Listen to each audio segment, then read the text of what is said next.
ஏமா டேய் அப்படியே அப்பா மகன் பிடிக்கலையாம்மா? நான் தனியா இருக்க முடியலம்மா. எனக்கு யாருமே இல்லையம்மா. எனக்கு யாரும் இல்லைம்மா. இப்படியே வந்துருப்பா. உன் அப்பா கையை பிடிச்சி வீட்டுக்கு கூட்டு போறேன். நம்ம வீட்டுல நீ சாமியா இரு சாமி. அப்பா நான் அனாதை ஆயிட்டோமா, அனாதை ஆயிட்டோமா. கடவுளே, என் குழந்தை கையை நான் இப்படியா பார்க்கணும்? என் பிஞ்சு மேல ஏமா எனக்கு ஒன்றும் இல்லைம்மா.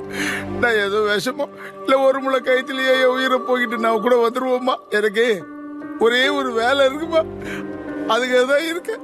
உன்னை இந்த நிலைக்கு ஆளாக்கணுமா? அவனை மட்டும் அடையாளம் காட்டுமா. அவனை இந்த கத்தியால குத்தி கொலை பண்ணிடுறம்மா. பவானி, அம்மா பவானி.